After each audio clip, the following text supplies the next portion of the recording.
तुम्हारी गायें बचाऊंगा।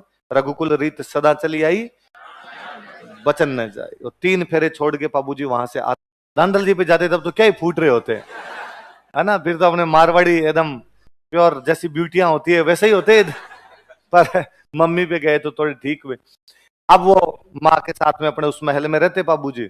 एक दिन धांधल जी को किसी ने कह दिया कि यार तुम्हारा महल और तुम पूछ पूछ के जाते हो, आ जाऊं क्या चला जाऊंगा, कभी जाओ ना, उसमें क्या पूछने की बात है, तुम तो कम से कम मत पूछो। और उस दिन धांधल जी बिना पूछे ही वहां महल में चले गए। और महल में जाते हैं तो वो देखते हैं कि वहां महल में वो परी तो है ही नहीं, वहां महल के अंदर एक शेरनी बैठी है और पाबू उसके साथ खेल रहा है। पाबू शेरनी का दूध पी रहा है। और शेरनी ने जैसे ही धांधल जी को देखा वो वापस कन्वर्ट हुई परी में। और उसने कहा मैंने इसी दिन के लिए मना किया था, मैं परी हूं, मेरे पास शक्तियां हैं कि जब मेरे पास कोई नहीं रहता तब अपना रूप परिवर्तन कर सकती हूँ। और मैं अलग अलग भेष बना बना के, अलग अलग रूप बना बना के यहाँ पे रहती हूँ। अब तूने तुम्हारा कॉन्ट्रैक्ट तोड़ दिया, इसलिए अब मैं यहाँ पर नहीं रह सकती, अब मैं मेरे वापस स्वर्गलोक में जाऊंगी। एक माँ की अपने बच्चे के प्रति 2 इच्छाएं होती है, एक दूध पिला के थोड़ा बड़ा करे, और जब बड़ा हो जाए तो उसे अपने कंधों पे, अपनी पीठ पे खिलाए उसको। अब मैं इसको पीठ पे कंधों पे खिला तो नहीं पाई, लेकिन इसको मैंने दूध पिला के बड़ा कर दिया, अब तू जाने और तेरा काम जाने। तो कहते परी तो यहां से चली गई थी। बाद में धांधल जी के एक और रानी थे जिनका नाम था कमला दे। क्या नाम था? कमला दे ने पाल पोस के बड़ा किया था। तो कमला दे तो उनको पालन करने वाली माता थी, वास्तव में जो माता थी वो तो कौन थी? एक अरे बाबूजी बड़े हुए तो बाबूजी की सगाई की गई अमरकोट की राजकुमारी के साथ। अमरकोट की राजकुमारी कौन है? शुभ दिन लगन मुहूर्त दे के बाबूजी की शादी तय की गई। बाबूजी की जब बारात रवाना होने लगी, बाबूजी राजकुमार है, राजा के भाई के बेटे हैं, बाबूजी तैयार हुए, बहुत सुंदर लगे, एकदम यूं साफे बांधे, शेरवानी पहनी, कलंगी सिर पे, एंटीना सारे लगाए। एंटीना होता है ना, दूल्हे क्यों लंबा सा लगा होता है, उसको क्या बोलते हैं? सारे लगाए। बाबूजी के 2 खास दोस्त, एक दोस्त का नाम चांदा, एक दोस्त का नाम, और चांदा और डामा खूब तैयार, जोधपुरी कोट पैंट पहन के, ऊपर तक बटन बंद करके, डीओ वीओ छिड़क के तैयार हो रखे। और चांदा डामा ने बाबूजी कहा, बाबूजी यार जोरदार लग रहे हो आज तो, छज्जे तोड़ दोगे अमरकोट के? क्या तोड़ दोगे? पहले यूं गांव में कोई ज्यादा फूटरा दूल्हा होता उसके लिए कहा जाता कि इसकी जब बारात जाएगी तो छज्जे टूटेंगे। कि पहले गांव में मकान बनाते तो उनके बाहर बाहर की तरफ वो छज्जे निकले हुए रहते। क्या निकले रहते? बाहर की तरफ 2 चबूतरा से निकाल देते छत के ऊपर से, उसको क्या बोलते? छज्जा। और जब ज्यादा भीड़ हो जाती, भाई छत पे भीड़ हो गई, तो लोग कहाँ पे खड़े होते थे? छज्जों। तो कि बींद को देखने के लिए गांव में वैसे ही लोग इकट्ठे हो जाते हैं। मैं कई बार बताता हूँ गांव में महिलाएं फिर यूं एंटीना लगा लगा के, दूरबीन लगा लगा के देखती रहती, छतों पे महिलाएं खड़ी होगी, घूंघट वैसे करके देखती है। तो कहा भाई महिलाएं ज्यादा हो जाएगी तो छज्जों पे आगे खड़ी होगी, छज्जे टूट जाएंगे बाद में, और यार बहुत फूट रहे लग रहे हो। पर बाबूजी यार अपने पास अच्छा घोड़ी नहीं है, अपने पास अच्छी घोड़ी हो तो बीन कितना फूट रहा लगे और अच्छा लगते वहां पर। अब बाबूजी ने कहा घोड़ी तो अपने पास जो है वही होगी।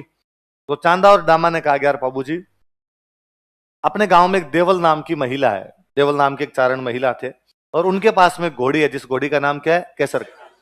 और यार वो घोड़ी बहुत फूट रही है, क्या नाचती है, क्या चलती है घोड़ी। यदि वो घोड़ी तेरे को मिल जाए, और यदि यार आप उस पे बैठ के घोड़ी पे जाओ तो मजा आ जाए यार। जितने सुंदर आप उतनी सुंदर केसर काल में, उतनी प्यारी केसर काल में, और ज्यादा अच्छे लगोगे। तो चांदा डामा को भेजा कि जाओ तुम केसर कालमी को लेके आओ। चांदा डामा गए देवल के पास और जाके कहा कि देवल बाबूजी बीन बने हुए हैं, बारात लेके जा रहे हैं अमरकोट, तुम्हारी घोड़ी चाहिए, क्या तुम घोड़ी दे सकती हो? उसने मना कर दिया, उसने कहा नहीं भाई, मेरे पास गायें हैं खूब सारी, और मेरे गायें चराने वाला ग्वाला जब गाय चराने के लिए जाता है तब इस घोड़ी को लेके जाता है। पहले गायों की लूटपाट होती बहुत ज्यादा, तो कल को गायों की कोई लूटपाट हो जाए तो मेरा जो ग्वाला उसके पास यदि घोड़ी होगी तो फटाफट भाग के आएगा और बता तो देगा कि भाई गायों की चोरी हो गई। यदि घोड़ी नहीं होगी तो बताएगा भी कैसे, और मेरी गायों को लूट के कोई ले जाएगा। चांदा डामा वापस आए और उन्होंने कहा भाई वो तो नहीं दे रहे, पर यार बाबूजी तुम खुद ट्राई करो एक बार तो बात बन सकती।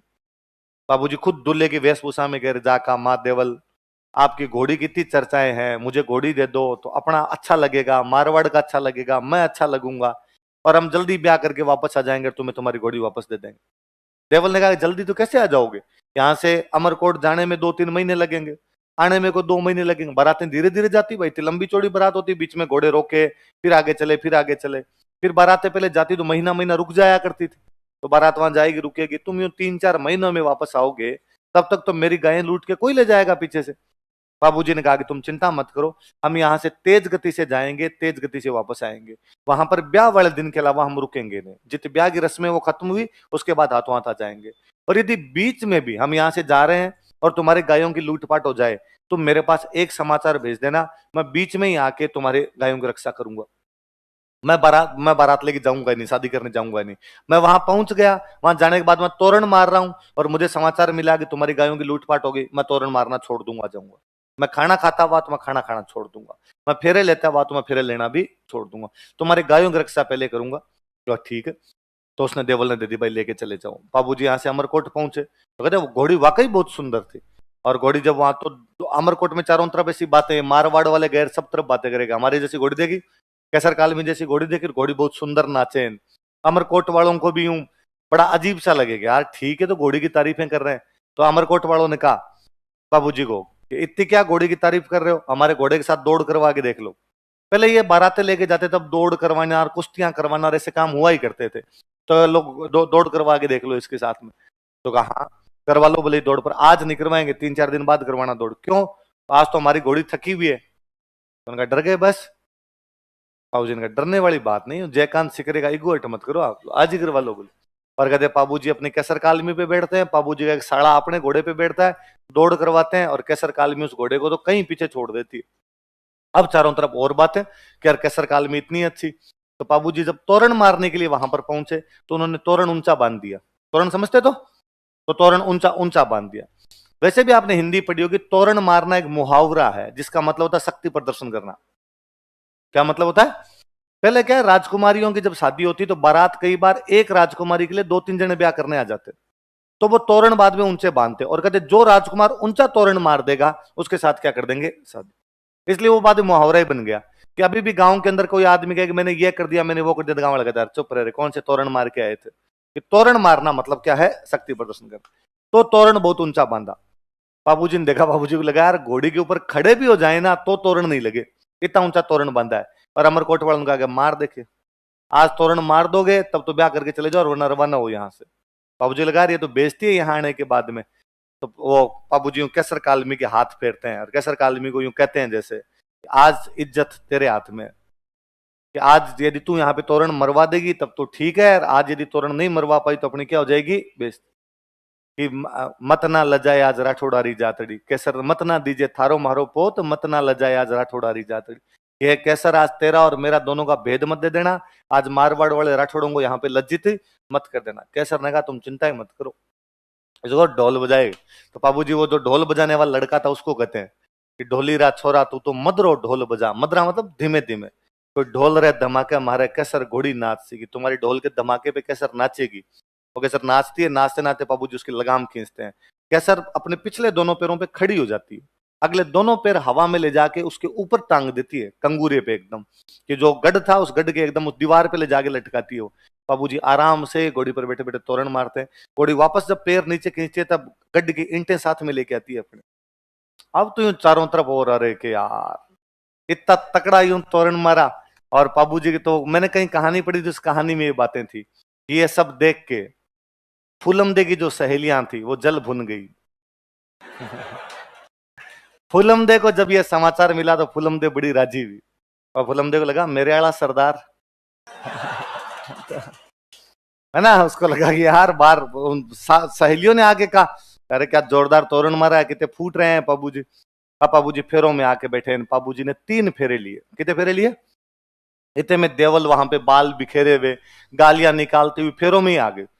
और मैंने कहा था तुम्हें मेरी घोड़ी लेके मत जाओ, उस दिन तुम कह रहे थे ना तुम्हारी गायों की रक्षा करूंगा, अब करो मेरी गायों की रक्षा। यहाँ बैठ के आराम से फेरे खा रहे हो, उन गायों को तो कौन बचाए, अब तुम्हें कौन सी बातें याद आएगी। बाबूजी ने कहा चिल, तो बताओ तो सही कौन लेके गए। तो कहा मेरी गायों को जींदरा और खिंची ले गया। कौन ले गया? नागौर में एक जगह पड़ती है जायल। कौन सी जगह? जायल का राजा था जिसका नाम क्या था? बाबूजी का रियल बहनोई था। बाबूजी की बहन की शादी किसके साथ में की हुई थी? जिंदराव खिंची की। फिर आपको लगेगा कि सर ये बारात में क्यों नहीं गया? भाई बाबूजी के जीजा जी हो गए ना। तो बाबूजी की बहन की शादी करने के बाद से ही बाबूजी के परिवार की जिंदराव खिंची से बननी बंद हो गई थी और जिंदराव खिंची अपने ससुराल कभी आता ही नहीं था। उल्टा जिंदराव खिंची खार खाया हुआ बेटा था कि जब बाबूजी की बारात जाएगी तब मैं इनके गांव पर आक्रमण करके इनकी गायें लूट लूंगा। तो बेचती है ना गांव की, भाई तुम्हारे गांव को हम लूट के ले गए थे। तो जिंदराव खिंची जैसे बाबूजी की बारात गई वो गायें लूट के यहाँ से ले गया था। तो कहा जायल का राजा जिंदराव खिंची मेरी गायें लूट के ले गया। बाबूजी जिन्होंने अभी केवल 3 फेरे लिए थे वो अपना वो हथ जोड़ा जो हथलेवा बंधा होता है उसको खोल देते हैं गठजोड़े को, और खोल के उन अमरकोट वालों से माफी मांगते हैं कि नहीं भाई, मैं इनको वचन दे के आया था कि तुम्हारी गायों की यदि लूटपाट हो जाएगी तो मैं किसी भी स्थिति में हुआ तो आके तुम्हारी गायें बचाऊंगा।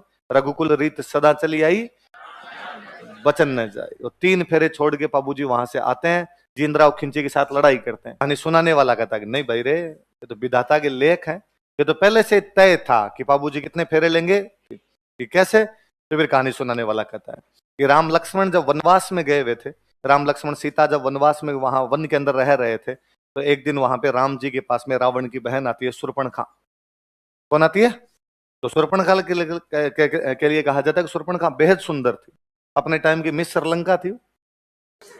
तो वो आई और उसने आके और राम जी को कहा कि मुझे आपसे शादी करनी। उसने राम जी को प्रपोज किया पहले आके, लेकिन राम जी ने मना कर दिया। राम जी ने कहा नहीं भाई, मेरे साथ तो सीता जी है, लक्ष्मण अकेला है, वैकेंसी खाली है, तुम लक्ष्मण से बात कर सकती हो। लक्ष्मण उस समय एक पानी के कुंड से पानी निकाल रहे थे, पानी का कुंड था, वहां से पानी निकाल रहे। वो लक्ष्मण के पास गए, लक्ष्मण को उसने जाके कहा कि मुझे तुमसे फ्रेंडशिप करनी है। लक्ष्मण ने मना किया उसको। लक्ष्मण ने कहा नहीं, मैं यहाँ भाई भाभी का ख्याल रख रहा हूँ, यहाँ तेरे से फ्रेंडशिप करता घूमू। तो शूर्पणखा उसके पीछे पीछे दौड़ती है कि नहीं मुझे करनी है। लक्ष्मण उसके आगे आगे भागता है। वो उस कुंड के चारों तरफ 4 चक्कर काटते हैं। कितने चक्कर काटते हैं? और चौथे चक्कर के जैसे ही कंप्लीट होता है, लक्ष्मण को गुस्सा आता है, लक्ष्मण शूर्पणखा की नाक काट देता है। और शूर्पणखा ने कहा कि प्रपोज ही तो किया था, तो इसमें नाक काटने की बात कहां से आ गई? और लक्ष्मण ने कहा कि देखो, इस त्रेता युग में तो मैं तुमसे किसी भी प्रकार के शादी विवाह फ्रेंडशिप नहीं कर सकता, लेकिन चूंकि हमने इस कुंड के चारों तरफ 4 चक्कर काट लिए। कितने चक्कर काट लिए? 4 चक्कर काट लिए। हम कलयुग में वापस पैदा होंगे, कलयुग में मैं बनूंगा पाबू और तुम बनोगी फूलम दे, बाकी के 3 फेरे हम वहां लेंगे, बाकी के 3 फेरे वहां लेंगे। तो फिर गांव वाले कहते हैं भाई रे, बाबू जी के हाथ में थोड़ी था 3 फेरे लेने, ये तो पहले से तय था। लक्ष्मण ने कहा था कि हम